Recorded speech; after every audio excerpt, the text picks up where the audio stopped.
Okay, so now I've got the chin kind of resolved. I think I need to work a little bit with around the lips, maybe the colors of the nose a little bit. But I've got my approach. Now I've just got to be kind of true to the techniques I've set up. And I'm building this all on a refined layer on top of these other things I've done. So already, I've augmented it quite a bit and done a lot to refine it with these smaller strokes.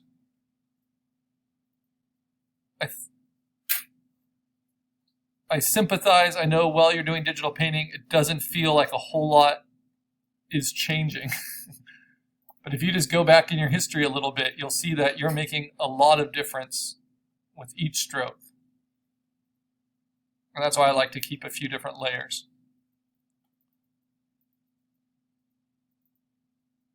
And the beauty of doing it with layers, experimenting, building over the top, getting more and more refined as you're finding your way, is that you can always play with the opacity of the layer as well and kind of blend them in.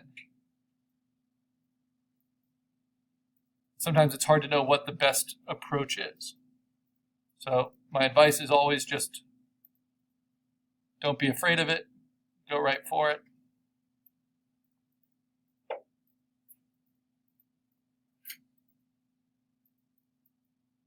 You learn by doing. Don't be afraid to fail.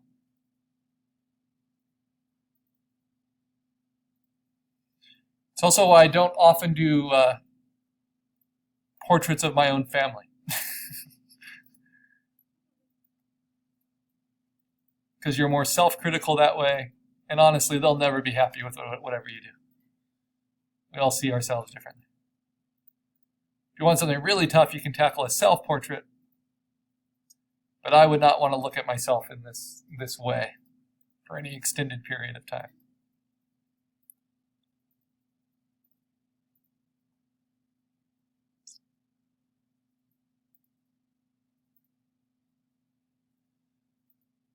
Some of the most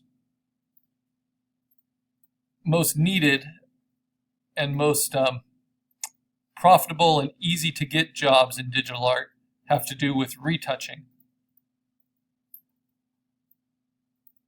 And these kind of digital painting portrait skills directly apply to retouching photographs for publication or for exhibit, for fashion magazines, for advertising.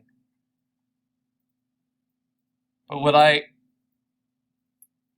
think would get old about that is you're just always kind of working to the same standard of what the culture considers beautiful and interesting. Where here you get the opportunity for your portfolio to really make your own decisions about that. What kind of colors are interesting? What kind of forms in this subject matter are you most interested in exploring?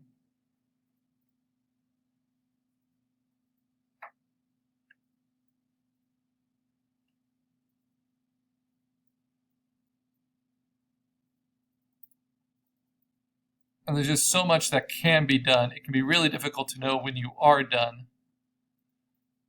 Kind of intentionally leaving out some parts that I know will need to be worked on to finish it, just so I never am tempted to think that it's getting finished. But there's always more you can do. So I'm going to start wrapping this up.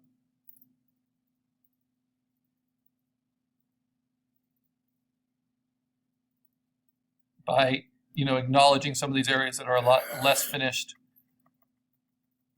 and trying to make an effort to keep them from distracting.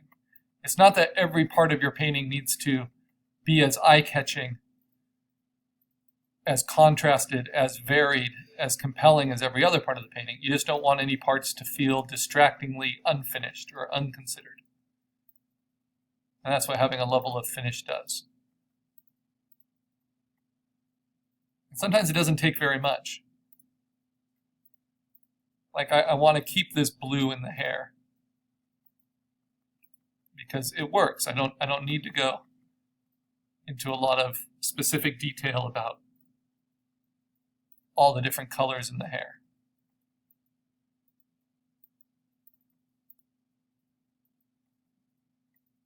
But I can't leave it so chunky and so unresolved that it distracts from the rest of the painting.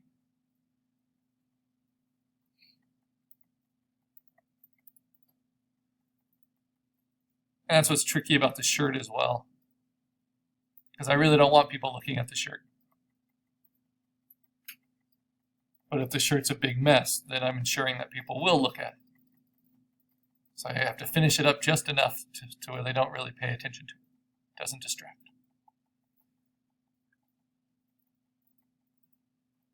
Again, because I'm on a refined paint layer, I can afford to be bold, put in a lot of these kind of highlights, and I can always erase them back with low opacity.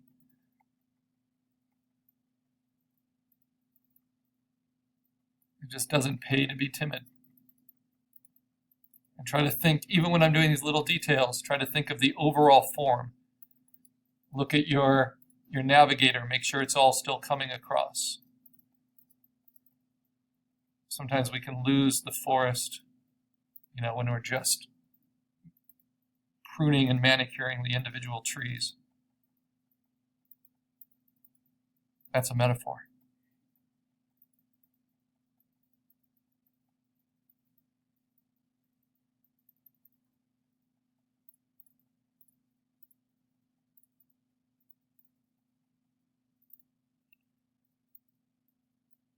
And what's kind of nice about working from photo reference is not like working from life. There are parts of this that are softer focus, like the back of the hair there. And so you can try to make everything in your painting exactly the same sharpness.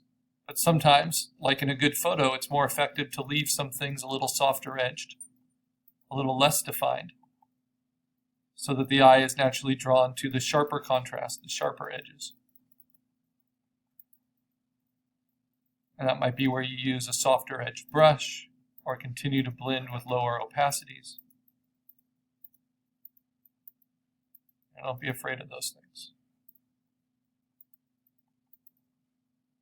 That's when I create my own brushes, I always have that open texture to them. So they're not, uniformly sharp and distinct. They can be used for a soft brush, or if you build it up with enough intention, a more deliberate hard-edged brush.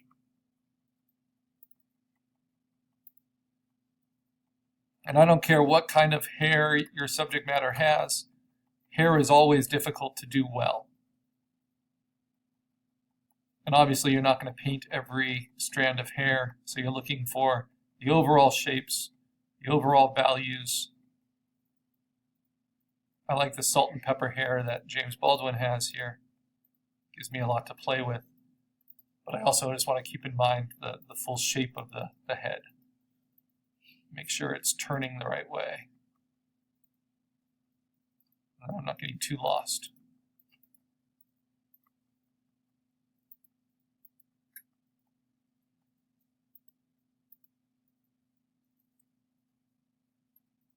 And then in my opinion, you're never wrong to define the ear of your subject matter a little bit better. That can definitely be a place where if you don't kind of work it up to the same level as everything else, it can be very distracting. And also, ears are great fun just because they're all very unique shapes, twists and turns. It's a great place to kind of follow the form of the flesh. Work with it. As it twists. And notice I'm barely using my reference at all now. I'm looking at it, but I'm not stealing any colors from it anymore. So I've set my own palette, and I'm continuing to build on that.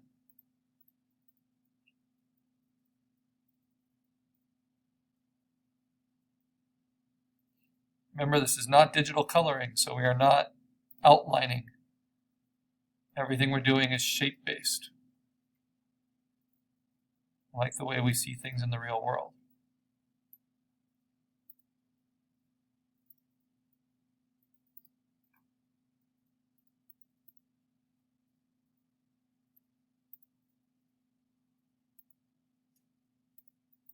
Don't be afraid of color.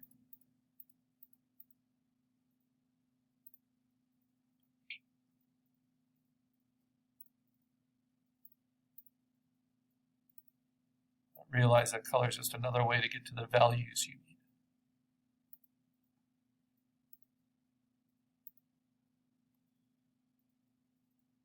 As I get into the shadows underneath the chin here, deepen those up a little bit.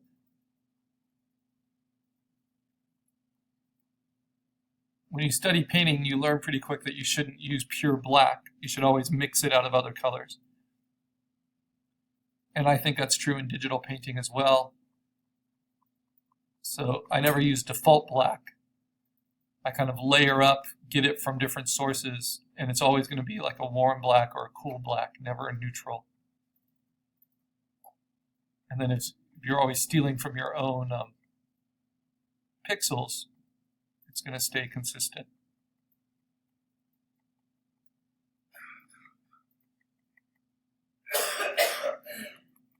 And then there's all those approaches we discussed about how you keep it all working together and keep your contrast, strengthened enough while you're painting, trying to establish darkest darks with every area.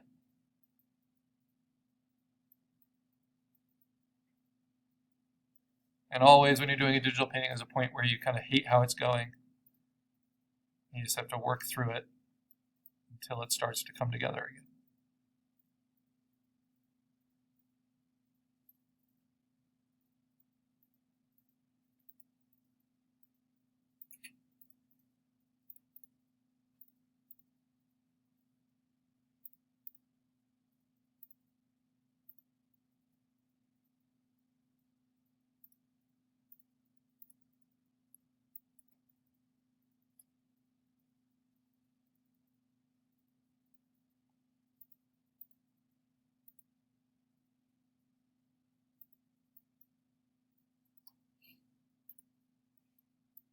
Remember that the whites of the eyes are not actually white.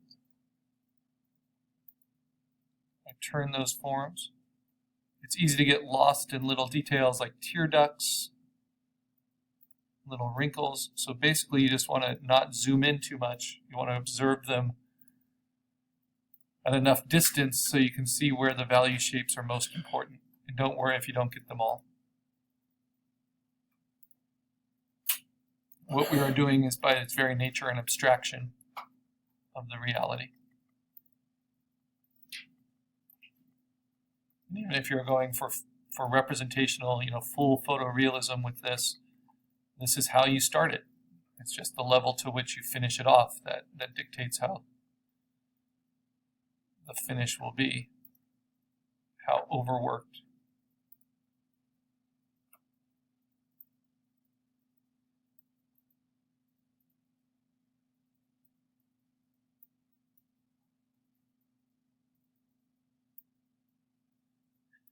Now, I haven't done this, but it's helpful. Under the hand tool, there is the rotate view tool.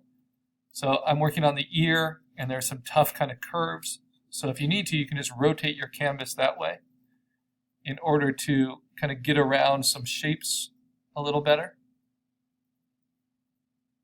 That's something that's very important to programs like ZBrush, where you do a lot of this. Concept painting and speed painting. So it is available in Photoshop, be able to rotate the image. And then it's not permanent, it's just something to help you. Just like if you were painting a canvas, you can kind of twist at a different angle and get to it. And so to undo it, you simply double click on it and it pops back. But I don't know the shortcut key for it. And like I said, when I'm doing digital painting, I like to stay on the paint tool and not deviate too much from that. So I probably don't use it as much as it would be useful.